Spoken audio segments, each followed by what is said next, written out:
Welcome to Linnhe Lochside Holidays Camping Park. Really easy to find. You come off not quite sure what the road is, but you come through Fort William and then come down this road. It's very easy to find. And you're going to come over this little bridge, which is fairly narrow but fairly easy to drive over.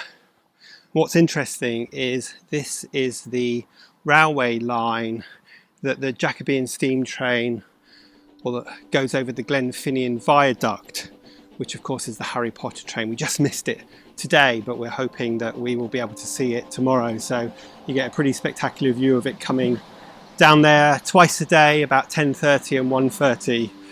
And as you head in, you come to the reception on your right.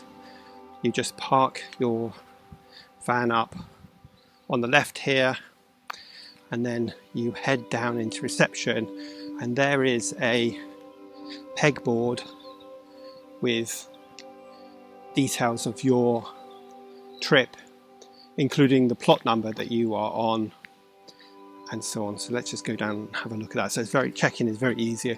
I don't know if this way of doing it is because of COVID, but it's certainly very quick and easy, although reception is actually open.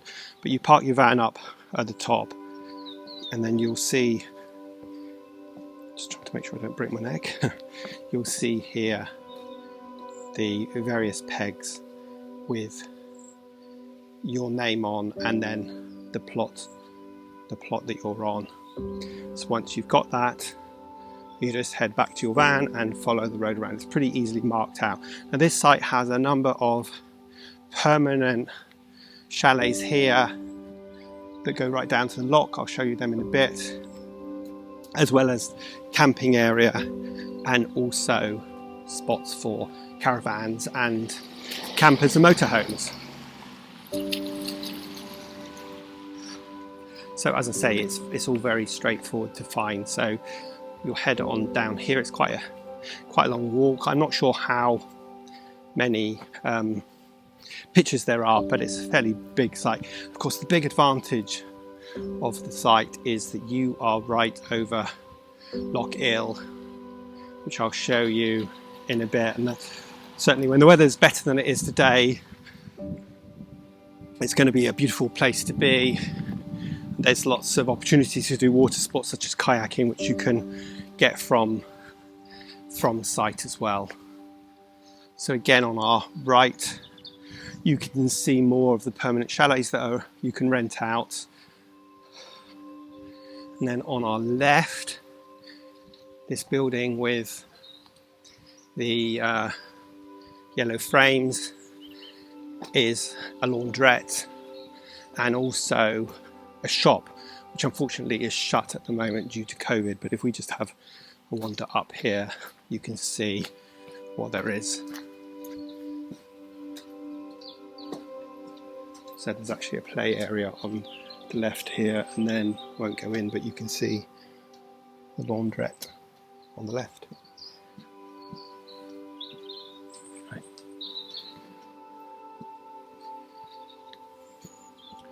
And as I said, it's all very well easily marked out. So we were actually in Terrace Q, and the map shows you the way around there.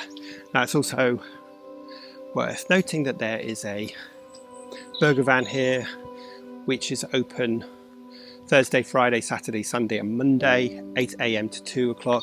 Fortunately, we're here Tuesday and Wednesday, and you can see that they sell tea, coffee, and they sell bacon rolls, sausage rolls, egg rolls, black pudding rolls, and so on. Surprised that they're not open in the evening, but I guess there's more call for it during the day.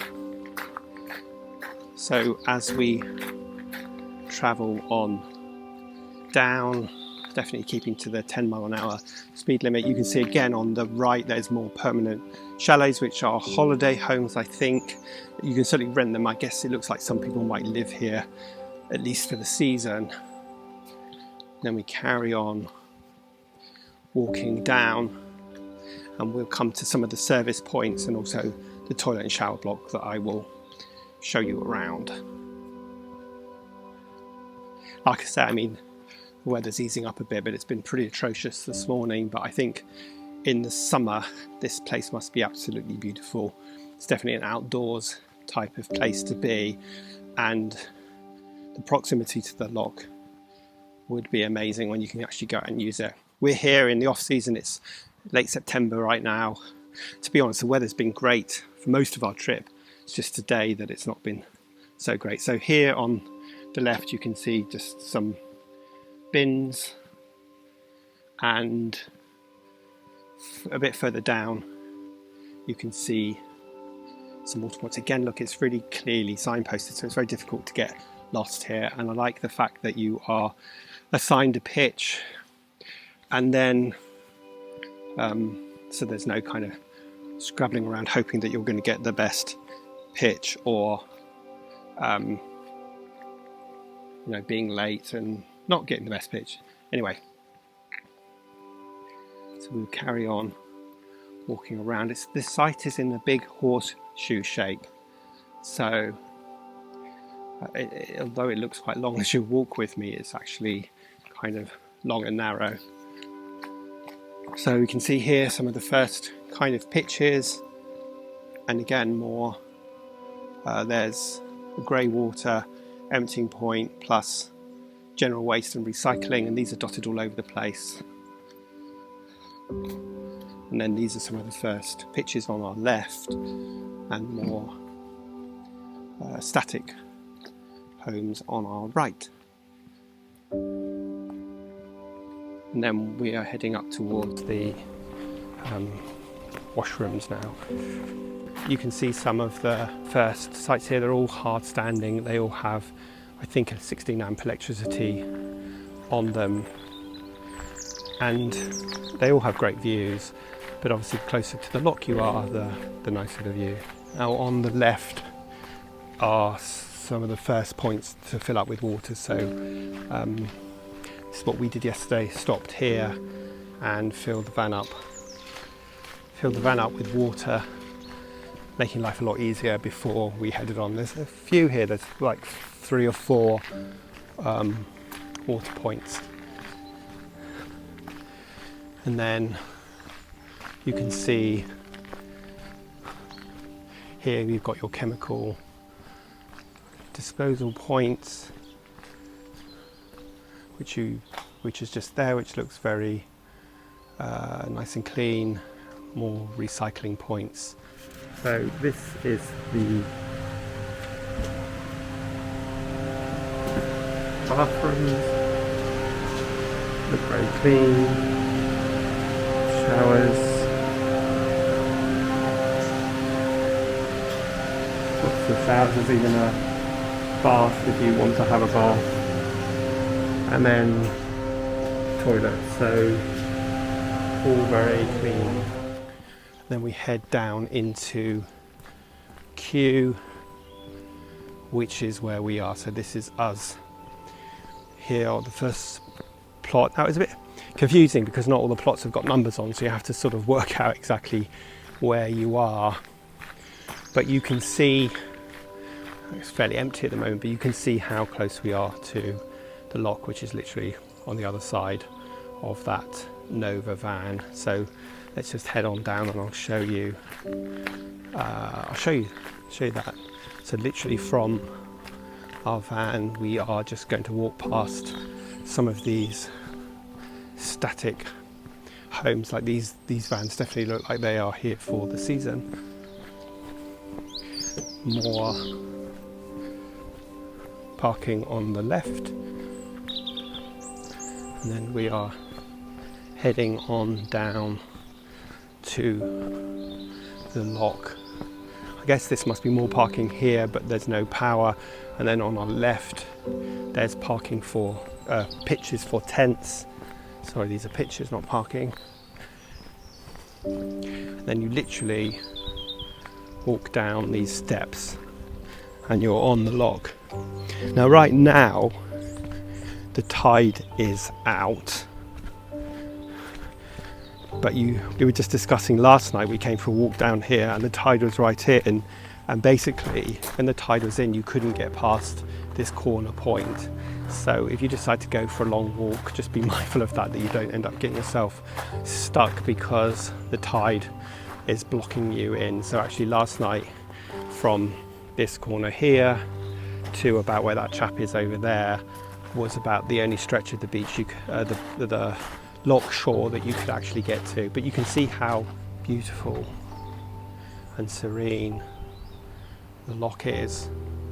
Even on a slightly murky day like today, it makes it feel rather magical and mystical.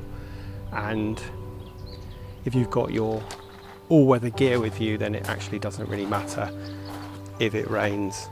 As I say, on our trip so far, we've been really fortunate with the weather. Today's the first day that it rained.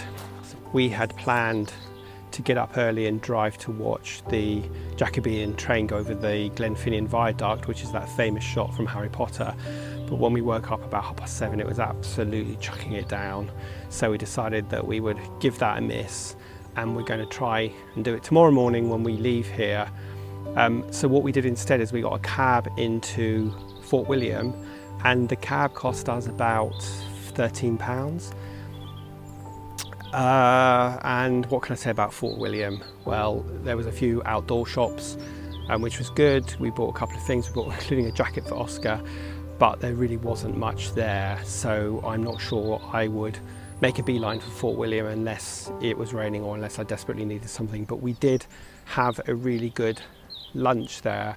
Can't think of the name of the pub right now, but I will put it in below because the food was very good there. And it started serving food at 12. We got there about 12:05 and got a table, and within about 10 minutes it was full. So it's obviously a popular place. And there's also a really nice bakery there called Rain, where I bought some lovely sourdough bread. So I recommend that. But other than that, I wouldn't really recommend spending much time in Fort William. I think the reason people come here is because of the proximity to the Loch, and that is why you would come here, because you want to be on the water. And obviously when we're in the summer season, you can get out there on your canoes or your kayaks or whatever you might have with you. So that is Linnhe Lochside Holiday Park. It's an independent site, and it's really great in terms of its location to the Loch, and it's a good stopping off point. So there you go, that's Linnhe Lochside Holiday Apartments. Great location if you want to be close to the Loch. Wouldn't particularly recommend Fort William. £23 a night plus £1 for Oscar, pretty decent value. Not too many facilities, which is fine by us, but the showers are clean. There's a bath if you want a bath, and a laundrette, and of course normally when we're not in COVID times there would be a shop, and I can't really say what the shop stocks. But if you've been here, leave a comment. What do you think about the site? Is there anything else you'd like to see me including in these reviews? Do drop a comment below, and of course please smash the subscribe button and hit like if you enjoyed this. We'll see you next Sunday for the next episode of On the Road Again.